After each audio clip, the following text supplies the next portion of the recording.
Question number 16 है हमारा 16। क्या कहा गया है? हेप्टेन और ऑक्टेन दोनों के एल्केन है, एक आदर्श विलयन बनाते हैं। 373 केल्विन पर दोनों द्रवों का वाष्प दाब, यानी कह सकते हो कि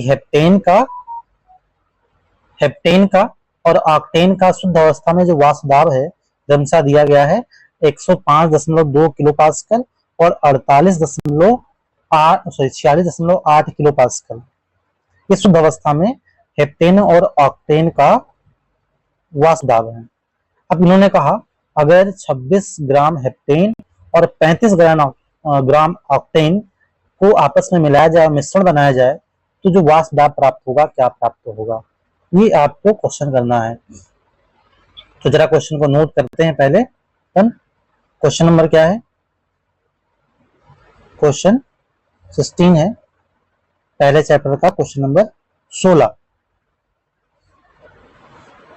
उन्होंने कहा कि जो हेप्टेन होता है, हेप्टेन 373 केल्विन पर इसका जो वाष्प दाब है, अगर मैं पीएच लिख दूं शुद्ध अवस्था में, कितना है? 105.2 किलो पास्कल। और दूसरा क्या है? दूसरा है ऑक्टेन।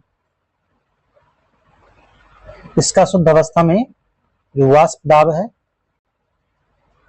वाष्प दाब कितना है ऑक्टेन का?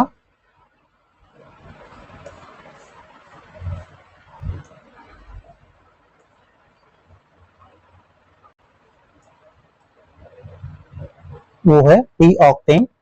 क्या PO नॉट लिखा हुआ, इसको से पढ़ा जाएगा, ठीक है। कितना है? 46.8 किलो पास्कल। अब इन्होंने कहा कि जो हेप्टेन है ये अपन लेने वाले हैं कितना, इसका द्रव्यमान कितना हो गया इन्होंने, W हेप्टेन मैं लिख दूं WH, कितना ले रहे हैं 26 ग्राम, और ऑक्टेन ले रहे हैं WO, ऑक्टेन कितना ले रहे हैं 35 ग्राम। इन दोनों को मिलाएंगे और मिलाने से क्या होगा, मिश्रण तैयार होगा, तो फिर उस मिश्रण का वाष्प दाब बताना है। इन दोनों को आपस में मिलाने से जो एक मिश्रण बनेगा उसका वाष्प दाब बताना है, P बताना है ना। तो चलिए क्वेश्चन सॉल्व करते हैं, और ये क्वेश्चन बंद कर दिया हमने। देखिए क्या करना है, पहले तो क्वेश्चन आप समझ लीजिए एक बार कि ये दोनों अलग अलग जो है गैसें हैं, इनका 373 केल्विन पर वाष्प दाब दिया गया है, शुद्ध अवस्था में वाष्प दाब ये इसका ऑक्टेन का इधर है और हेप्टेन का इधर है। अब इन दोनों को जब मिलाएंगे तो जाहिर सी बात है कि जो हेप्टेन है उसका आंशिक दाब आएगा, हेप्टेन का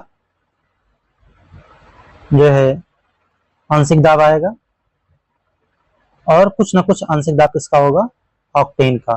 तो हम अगर P चाहते हैं, कुल वाष्प दाब चाहते हैं, तो हेप्टेन का आंशिक दाब और ऑक्टेन का आंशिक दाब निकाल लें, फिर उसको जोड़ दें तो हमें इस गैस का जो है दाब मिल जाएगा, ठीक है। तो अपना उद्देश्य क्या है, हेप्टेन का आंशिक वाष्प दाब निकालना और ऑक्टेन का आंशिक वाष्प दाब निकालना, ठीक है। तो देखिए हेप्टेन क्या होता है, पहले आप ये देखो, हेप्टेन में कितने कार्बन होंगे, 7 कार्बन होंगे ना। तो अपन लिखेंगे C7, चूंकि एल्केन है तो 7 दूनी जो है 7 दूनी 14, 2 16, ये हेप्टेन हो गया।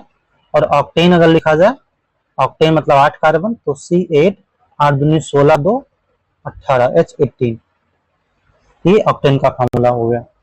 अब देखो इसी समय इसका अणुभार भी लिख लो, M हेप्टेन, जो कितने कार्बन है, 7 कार्बन है और 16 हाइड्रोजन है ना। तो आप 7 गुणे 12 कर लेना और 16 गुणे 1 कर लेना। तो आपको हेप्टेन का जो मोलर मास है, यानी कि हेप्टेन का जो अणुभार है आपको मिल जाएगा, ये आएगा आपका 100 ग्राम प्रति मोल। इसी प्रकार से अगर आप ऑक्टेन का निकालोगे, है ना, मोलर मास ऑक्टेन, तो आप निकाल लेना। इसमें 8 कार्बन है, तो 8 कार्बन और 18 हाइड्रोजन। तो आप क्या करोगे, 8 को गुणा करोगे 12 से और प्लस 18 गुणे के मतलब 18, है ना। तो अभी आ जाएगा 114 ग्राम प्रति मोल। ये आपका ऑक्टेन का अणुभार आ गया। अब ये जरूरत क्यों है, क्योंकि हम क्या करते हैं, जो है जब आपको आंशिक दाब निकालना होता है तो हम क्या करते हैं, मोल प्रभाज यूज करते हैं, है ना। आपने सुना, आपने जानते हैं कि आंशिक दाब बराबर क्या हो जाएगा, ऑक्टेन का मोल प्रभाज गुणे शुद्ध अवस्था में ऑक्टेन का आंशिक दाब, है ना। तो मैं यहां लिखता हूं, पहले हेप्टेन है तो मैं हेप्टेन का कैलकुलेट करता हूं। हेप्टेन का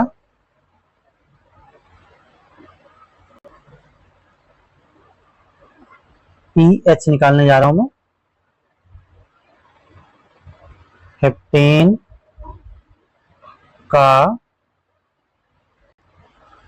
वाष्प दाब, तो पी हेप्टेन इक्वल मोल प्रभाज हेप्टेन का, है ना, और गुणे हेप्टेन का शुद्ध अवस्था में वाष्प दाब। अब मूल प्रभाज की जब बात होगी तो आप चाहें तो मूल प्रभाज पहले ही से ही मूल प्रभाज निकाल सकते हैं। जैसे हेप्टेन का मूल प्रभाज निकालना है तो क्या लिखेंगे, हेप्टेन का मोल बटे टोटल मोल किसका, हेप्टेन का और ऑक्टेन का, है ना। तो हेप्टेन का मोल निकालने के लिए यहीं पे आप मोल निकाल लीजिए। इधर मैं निकाल देता हूं, मोल ऑफ यहाँ पे हेप्टेन कितना है, 26 ग्राम बटे इसका अणुभार 100, भाग करोगे कितना आ जाएगा, 0.26 आ जाएगा। ये आपका आ जाएगा किसका, जो है हेप्टेन का मोल आ गया। अब इसी प्रकार से मोल निकाल लीजिए ऑक्टेन का। ऑक्टेन का मोल कितना हो जाएगा भैया, कितना है ये, 35 ग्राम है। अणुभार कितना है, 114 है, 114 डिवाइड करिए कितना आएगा, ये लगभग आएगा ये 307, ठीक है। तो ये ऑक्टेन का मोल आ गया। अब यहां पे रख दीजिए, हेप्टेन का मोल कितना है, 0.26, नीचे 0.26 प्लस 0.307, इसको जब आप सॉल्व करेंगे कितना आएगा, मोल प्रभाज हेप्टेन का, इसको सॉल्व करिएगा पूरा आपका आ जाएगा, ये मैंने सॉल्व कर रखा है 58, है ना। और आपको ऑक्टेन का मोल प्रभाज चाहिए तो एक में से हेप्टेन के मोल प्रभाज को घटा दीजिए, तो 1 माइनस 0.458, आप ऐसे भी निकाल सकते हो लेकिन आएगा सेम।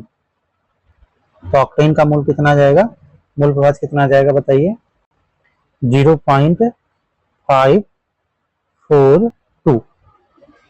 अब अपन निकाल लेते हैं हेप्टेन का वास्तव, तो हेप्टेन का मोल प्रभाज कितना आया, 0.458, और शुद्ध अवस्था में वाष्प दाब कितना दे रखा है, और ये आपने ऊपर लिखा था 105.2 किलो पास्कल है, ध्यान रखिएगा आंसर भी किलो पास्कल में ही आएगा, ठीक है। तो इसको आप जब मल्टीप्लाई करेंगे तो आपको हेप्टेन का जो है जो वेपर प्रेशर है, वाष्प दाब है, वो निकल के आएगा।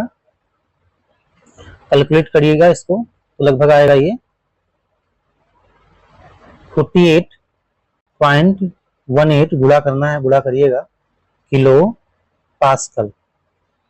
अब हम अगले स्टेप पे क्या करते हैं, अगले स्टेप पे ऑक्टेन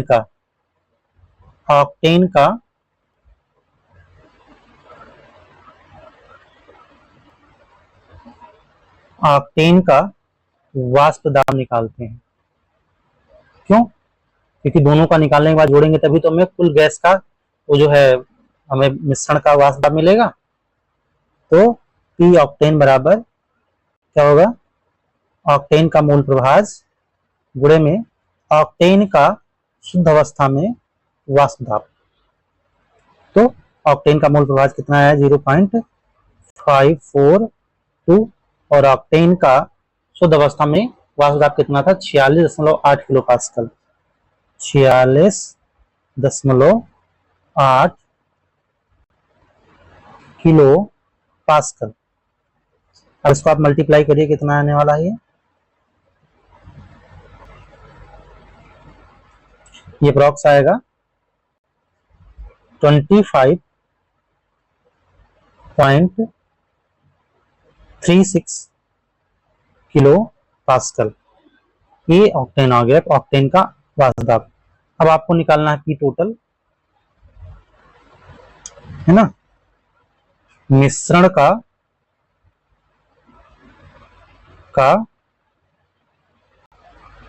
कुल वाष्प दाब। तो पी टोटल, पी हेप्टेन आंशिक दाब, या कह सकते हो हेप्टेन का वाष्प दाब प्लस ऑक्टेन का वाष्प दाब। तो कितना आया था हेप्टेन का, 48.18 प्लस 25.36, इनको आप प्लस करिए, कितना आने वाला है ये आएगा 75.54 किलो पास्कल। ये टोटल आ गया मिश्रण का कुल वाष्प दाब। ये आपका हो गया आंसर।